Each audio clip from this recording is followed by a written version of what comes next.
네, 이사야 18장 1절부터 같이 읽어봅니다. 1절입니다. 슬프다 구수의 강 건너편 날개치는 소리 나는 땅이여, 갈대 배를 물에 띄우고 그 사자를 수로로 보내며 이르기를 민첩한 사절들아, 너희는 강들이 흘러 나누인 나라로 가되 장대하고 준수한 백성 곧 시초부터 두려움이 되며 강성하여 대적을 밟는 백성에게로 가라 하는도다. 세상의 모든 거민 지상에 사는 너희여, 산들 위에 기치를 세우거든 너희는 보고 나팔을 불거든 너희는 들을지니라. 아멘. 오늘 이 말씀 가운데 하나님의 놀라운 은혜가 있기를 기도하고 소망합니다. 우리 기도하는 마음으로 먼저 고백합니다. 하나님과 동행하겠습니다. 우리 옆 사람 축복하면서 하나님과 동행하십시오. 아멘. 하나님과 동행하는 날 되시길 간절히 기도하고 소망합니다. 오늘 우리는 이사야 18장 말씀을 보게 됩니다.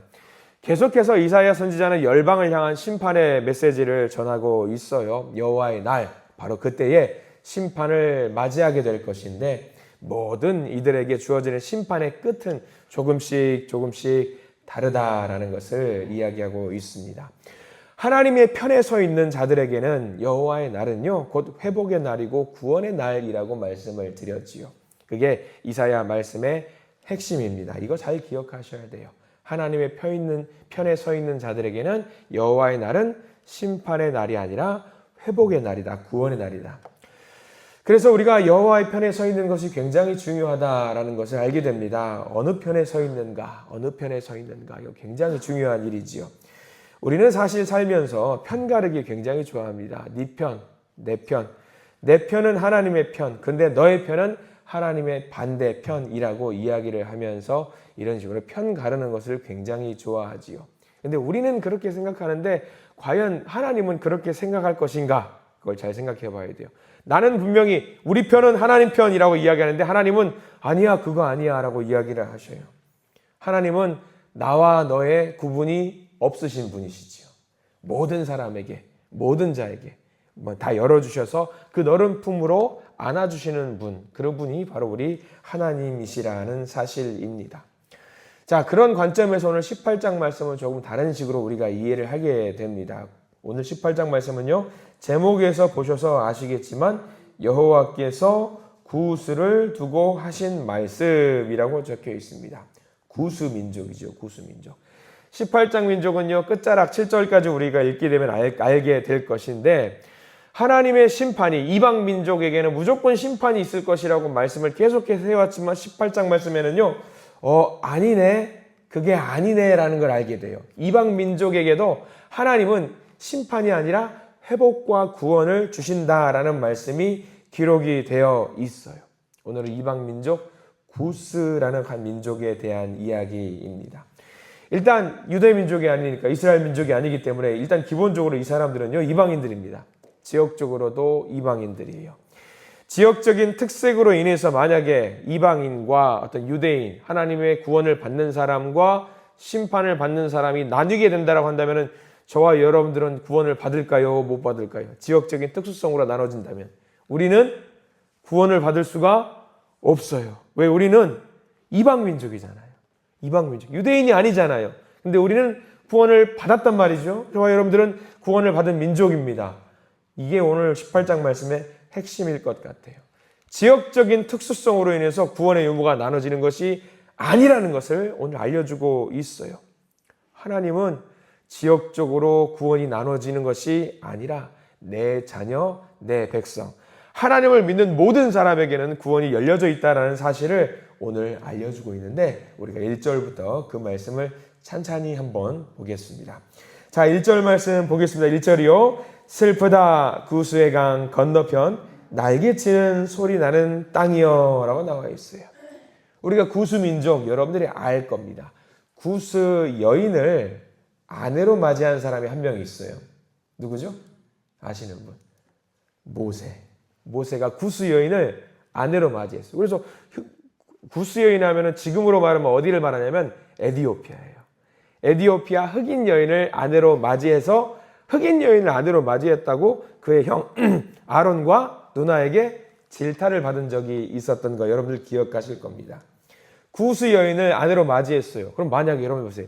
지역적인 특수성으로 인해서 구원을 받지 못한다 라고 한다면요, 모세가 제일 억울해할 거예요. 왜?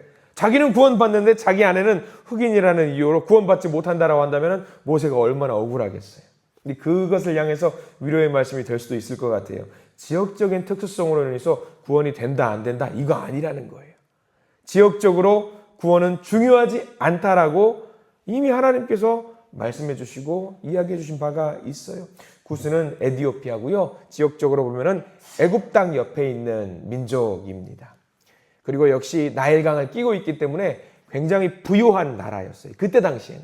지금은 조금 양상이 다르지만 그때 당시에는 지금 구약 성경에 기록되어 있을 때에 구스 나라는 굉장히 애굽 못지않게 부유한 나라였어요. 그래서 1절 말씀 보면은요, 날개치는 소리 나는 땅이라고 한 말 있죠. 이 말이 무슨 말이냐? 매일매일 기뻐하는 소리가 풍성하게 난다. 매일매일 배불러하고 매일매일 행복한 나라라는 이야기가 바로 이 말씀이에요. 날개치는 소리, 소리 나는 어떤 그런 소리들이 계속 난다라는 그 이야기죠. 그러니까 구스를 향해서 이런 소리 내는 거죠. 야, 부럽다. 야, 구스 좋아 보인다. 구스 나라 행복해 보인다 라고 말해야지 정상일 거 아니에요. 이렇게 풍성하고 부유한 나라니까. 근데 오늘 성경 말씀에는 뭐라고 나와 있어요? 1절, 제일 처음에 시작. 이 구스 땅을 향해서 뭐라고 나와 있냐면 슬프다.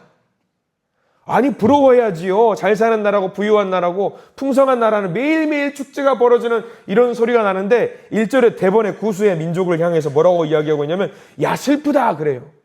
슬퍼. 왜 슬플까? 가만히 있어도 행복해 보이는 나라인데 슬프다. 이 말은 우리나라 말로 이야기하면 오호라 통제라 이런 말 하잖아요. 슬프다. 왜 슬플까? 풍성하고 농사도 잘 되고 부자들이 가득한 나라인데 슬프다라고 지금 이사야 선지자는 이야기를 하고 있어요. 왜냐? 하나님을 모르는 민족이라서 그래요. 부유해 보이지만 행복해 보이지만 하나님을 모르니까 어때요? 저들의 절망은 뭐예요? 그들의 마지막은 뭐죠? 멸망이기 때문에 보니까 어때요? 이사야 선지자가 보니까 하나님이 보시니까 어때요? 잘 살지만 그들의 민족은 망하는 망조로 가고 있기 때문에 슬프다라고 이야기를 하고 있는 거예요. 이 구스 사람들은 부유하고 머리가 좋아서 시대의 흐름을 보고 외교 정책을 펼쳤다라고 해요. 이제 아수르라고 하는 강대국이 막 밀고 들어오니까 조금만 있으면 자기들도 망하게 될 것 같아요. 그래서 이 구스 사람들이 머리에 꾀를 내는 거지요. 뭐라고 꾀를 내냐면 자기 옆에 있는 유다 민족과 동맹을 맺자고요. 거기 유다 민족 사람들 들으시오. 조금만 있으면 이제 아수르 민족이 막 밀고 들어올 텐데 이대로 있으면 우리 다 망하게 될 것이요. 그렇기 때문에 우리와 동맹을 맺어서 저 아수르와 상대해 봅시다 라는 이야기를 합니다. 합리적인 잔꾀 같아요. 합리적인 이야기 같아요. 전략적으로 좋아요. 근데 유다 사람들이 생각해 보니까 그 전략이 도무지 이로운 게 하나도 없어요. 왜냐하면 결국 아수르가 쭉 밀고 내려오면 그 아수르가 아람을 무찌르고 북이스라엘을 무찌르고 그 다음 차례차례 유다를 무찌르고 그 다음은 어디로 무찌를 것 같냐면 자기 민족 구스 민족을 무찌를 것 같단 말이죠. 그러니까 구스 민족은 머리를 꿰인 거예요. 우리가 공격당하기 전에 먼저 저기 유다 민족을 공격당하게 만들어서 저들을 없애게 만들어야겠다라고 잔꾀를 냈어요. 근데 유다 민족이 그 잔꾀에 놀아나지 않습니다. 아니 우리는 당신들과 동맹 맺지 않을 거야. 우리는 달라. 당신들과 달라. 당신들 가만히 보니까 아유 슬픈 민족이네. 왜? 하나님을 믿지 않으니까 슬픈 민족이네. 저기 아수르가 강력하게 밀고 내려온다라고 해도 우리는 괜찮아. 우리는 슬픈 민족이 아니야. 왜 그럴까요? 왜 그런 동맹을 거절할까? 간단합니다. 유다 민족은 믿는 바가 있었어요. 믿는 바가 뭐였죠? 하나님을 믿고 있었어요. 하나님을. 그러니까 하나님을 믿고 있으니까 1절 처음에 나와 있잖아요. 슬프다라고 하는 말이 나올 수밖에 없는 거예요. 당신들은 하나님을 모르지? 우리는 믿는 구석이 있네?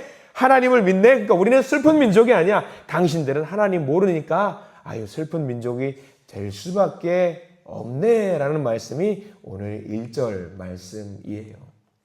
그래서 지금 구스 민족이 동맹을 맺기 위해서 사절단을 유다로 보냈단 말이지요. 근데 유다의 사절단을 두고 이렇게 이야기를 하고 있는 거예요. 2절 말씀 보면은 이제 이해가 됩니다. 2절 말씀 읽어볼까요? 갈 때 배를 물에 띄우고 그 사자를 수로로 보내며 이르기를 민첩한 사절들아 너희는 강들이 흘러 나누인 나라로 가되 장대하고 준수한 백성 곧 시초부터 두려움이 되며 강성하여 대적을 밟는 백성에게로 가라 하는도다. 자, 여기 보시면 나와 있죠. 갈 때 배를 물에 띄우고 그 사자를 수로로 보내며 이르기를 민첩한 사절들아, 동맹을 맺으러 온 이 사절단들아, 너희들은 그냥 너희들의 나라로 돌아가라. 너희들 잘 살고 훌륭하고 배부르고 배 따뜻하게 지낼 수 있는 나라잖아. 사절단들아, 우리는 동맹 맺지 않을 테니까 너희들은 그냥 가라. 우리들은 하나님을 믿는 사람이기 때문에 괜찮다. 너희들 고향으로 가라. 동맹 맺지 않을 거다. 그 이야기하고 있는 거예요. 강대국이 내려오고 있어요. 그러면 약소국끼리 동맹을 맺어가지고 힘을 좀 의기투합해도 될 텐데 유다 민족이 그것을 거절하고 있어요. 이상하지요. 이상해요. 구스 민족이 봤을 때는 이거 손해볼 장사가 아닌 것 같은데 왜 이 사람들이 이 동맹을 거절할까? 유다 사람들은 믿는 구석이 있었기 때문이지요. 하나님이 계셨기 때문입니다. 구스 사람이 없어도 돼요. 우리들은 괜찮아. 우리들은 하나님 믿고 있어. 여호와 하나님이라고 하는 든든한 백이 있어. 너희들 없어도 된다고. 사절단들아 그냥 가라. 그 이야기를 하고 있는 거죠. 3절도 읽어볼까요? 3절 말씀 같이 읽어봅니다. 시작. 세상의 모든 거민 지상에 사는 너희여 산들 위에 기치를 세우거든 너희는 보고 나팔을 불거든 너희는 들을지니라. 자, 세상의 삶이 전부일 거라고 생각하는 너희 구스민족들아 잘 들어봐라. 저 높은 곳에 높은 뜻을 가지신 하나님이 깃발을 세울 것이다. 이제 지켜봐라. 하나님이 역사하실 테니까 지켜봐라. 지금 이 말씀이 3절 말씀이에요. 너희들은 아수르라고 하는 거대한 흐름 가운데 살아남기 위해 동맹을 맺기 위해서 잔머리를 쓰는데 야 그거 잘못된 거야. 이 일은 사람이 해서 될 일이 아니다. 이 일은 하나님이 하실 일이다. 그렇죠. 이게 맞지요. 이사야가 선포하고 있는 이 말씀이 맞는 말씀이에요. 우리들이 아무리 잘나고 대단하고 힘이 있다라고 해도 우리들이 못하는 일이 있지요. 그 일을 누가 하신다? 결국 하나님이 하신다. 그때 3절 말씀 잘 보면은요. 잘 보셔요. 그때 우리는 뭐 하면 되는 거예요? 하나님 깃발 꽂고 깃발을 세우실 때 우리는 뭐 하면 되는 거죠? 그 깃발을 바라보면 되는 거예요. 그리고 주님 앞에 나오면 된다라는 그 이야기지요. 하나님이 과연 그 아수르를 어떻게 하실까? 강대국 아수르를 어떻게 하실까가 5절과 6절 말씀이에요. 5절과 6절 말씀 제가 빨리 한번 읽어볼 테니까 눈으로 한번 따라오시기 바랍니다. 5절 추수하기 전에 꽃이 떨어지고 포도가 맺혀 익어갈 때에 내가 낫으로 그 연한 가지를 베며 퍼진 가지를 찍어버려서 6절 산의 독수리들과 땅의 들짐승들에게 던져주리니 산의 독수리들이 그것으로 여름을 지내며 땅의 들짐승들이 다 그것으로 겨울을 지내리라 하셨음이라. 아수르가 아무리 대단하다라고 할지라도 그것들을 어떻게 만드신다? 산의 독수리들 잡아가지고 그냥 맹수들에게 던져줘 버린다는 거죠. 들짐승들에게. 동맹도 필요 없고 인간의 능력도 필요 없다. 여호와께서 깃발을 꽂고 세우실 때에 우리는 그걸 바라보면서 예배드리고 찬양하면 된다라는 그 이야기를 하고 있습니다. 그런데 이쯤 되면은 어때요? 그래 우리 동맹 맺자라고 했던 이 구스 민족 당연히 하나님을 의지하지 않았기 때문에 멸망을 당하 마땅할 것 같죠. 이방인이잖아요. 그런 이방인을 향해서 하나님이 해주시는 말씀이 7절 말씀이에요. 이방인들을 향해서 하나님이 뭐라고 하시는지 잘 봐야 되거든요. 7절 말씀 같이 한번 읽어볼까요? 7절 시작. 그때에 강들이 흘러 나누인 나라에 장대하고 준수한 백성 곧 시초부터 두려움이 되며 강성하여 대적을 밟는 백성이 만군의 여호와께 드릴 예물을 가지고 만군의 여호와 이름을 두신 곳 시온산에 이르리라. 거기 밑줄 다 그으셔도 돼요. 특별히 더 강조하는 말씀은 제일 뒤에 나와 있는 말씀이에요. 만군의 여호와께 드릴 예물을 가지고 만군의 여호와 이름을 두신 곳 시온산에 이르리라. 누가 온다? 누가 거기로 온다? 누가 오는 것 같아요? 구스 민족이 온다 이거예요. 이방인들이 온다라는 거예요. 하나님을 몰랐던 사람들이 하나님의 위대하심을 깨닫고 그들에게 하나님께 드릴 예물을 가지고 시온산에 온다. 시온산에 온다라는 이야기는 무슨 얘기일까? 예배드리러 온다라는 이야기예요. 이방 민족이 이렇게 예배드리러 온다라는 거예요. 구스 사람들이 온다라는 이야기예요. 이것은 놀라운 말씀이에요. 구약 성서는 사실 히브리 민족들, 선택받은 민족들에게만 구원이 열려 있어요. 근데 오늘 이사야 18장 말씀이 그 옛날부터 이방인들에게만 구원이 열려 있는 것이 아니라 하나님을 믿고 하나님을 예배드리는 모든 사람들에게 구원이 열려 있다는 것이 미리부터 예언이 되어 있는 거죠. 이게 참 귀한 말씀이에요. 하나님께서 택하신 그 백성들에게만 구원이 열려 있는 것이 아니라 하나님은 어느 민족에게나 하나님이시라는 사실이지요. 열방을 향해서 선포하고 있는 거예요. 모든 민족들 다 하나님을 믿는 그 사람들은 구원을 받을 수 있다. 회복을 받을 수 있다. 그 이야기. 회복으로 초대해 주시는 말씀이 오늘 18장 말씀 하나님의 음성인 것이지요. 돌아와라 이거예요. 돌아와서 그 깃발 보고 나팔 듣고 돌아와서 예배 드리고 하나님께 나오면은 심판이 아니라 회복과 구원을 허락해 주실 것이다. 이 말씀 여러분들 18장 7절 말씀의 옆에다가 메모를 좀 해두시면 참 좋을 것 같은데 로마서 1장 17절 말씀 혹시 암송하는 분들도 계실 것 같아요. 로마서 1장 17절 제가 한번 여러분들께 읽어드리겠습니다. 다 아시는 말씀이에요. 복음에는 하나님의 의가 나타나서 믿음으로 믿음에 이르게 하나니 기록된 바 오직 그 다음 아시죠? 오직 의인은 믿음으로 말미암아 살리라. 모두에게 구원이 열려 있다라는 거예요. 믿기만 하면 된다라는 거죠. 구스 민족에게도 똑같은 거예요. 믿음만 가지고 있으면 모두에게 구원이 열려 있다라는 거죠. 우리에게 이건 얼마나 감사한 이야기인지 몰라요. 인종에 따라서 구원이 달라지는 것도 아니에요. 출신에 따라서 달라지는 것도 아니에요. 어느 나라에 속해 있기 때문에 달라지는 것도 아니에요. 공부를 잘했냐 못했냐 어떤 직장을 갖고 있냐 그거 아니에요. 딱 한 가지 기준이 있다면 뭐냐면 믿음이에요. 믿음. 믿음으로 말미암아 구원을 얻으리라 이 말씀이죠. 그게 오늘 18장 말씀이에요. 그럼 우리는 무엇을 돌아봐야 될까요? 내 믿음을 돌아보면 되는 거예요. 내게 심판이 아니라 하나님께서 구원과 회복을 주시겠다고 약속하셨어요. 그러면 우리는 뭐만 점검하면 되냐면 내 가슴 속에 하나님을 간절히 믿는 그 믿음이 있냐라는 거예요. 하나님이 깃발을 꽂으시고 나팔을 부실 때에 우리가 그것을 바라볼 준비가 되어 있느냐, 가서 예배드릴 준비가 되어 있느냐, 이게 우리에게 중요한 겁니다. 오늘 18장 말씀은요, 믿음으로 하나님이 주시는 그 구원을 바라보라 그 이야기고요. 우리를 초대해 주시는 말씀입니다. 그 믿음으로 여호와를 기뻐하고 경외하는 하루를 살아내시는 저와 여러분들 되시기를 바랍니다. 믿음으로 말미암아 우리는 구원에 이를 수 있다라는 이 말씀, 그 말씀대로 사시기 바랍니다. 그 말씀대로 사셔서 오늘 하루를 주님을 기쁘시게 하고 하나님이 주시는 복을 누리는 그런 복된 하루 되시기를 간절히 기도하고 소망합니다. 기도하겠습니다. 주님 감사합니다. 오늘 이사야 18장을 통해서 구스 민족 이방인을 향해서 여러 가지 모습을 보여주고 있습니다. 슬프다 그러시면서 하나님을 향한 지혜가 없다라고 그들을 향해서 심판의 기치를 높이 세우는 것 같지만 하나님은 결국 그들을 살리기 위해서 또 회복의 메시지를 주시는 하나님이심을 우리가 알게 됩니다. 주여 우리를 돌아보게 해 주시옵소서. 그 심판의 날에 여호와의 날에 우리도 슬픈 처지가 되지 않도록 하나님께서 깃발을 높이 드실 때에 우리가 하나님께 나와서 예배드리는 사람들이 될 수 있도록 저희들 인도하여 주시옵소서. 주여 우리도 이방인입니다.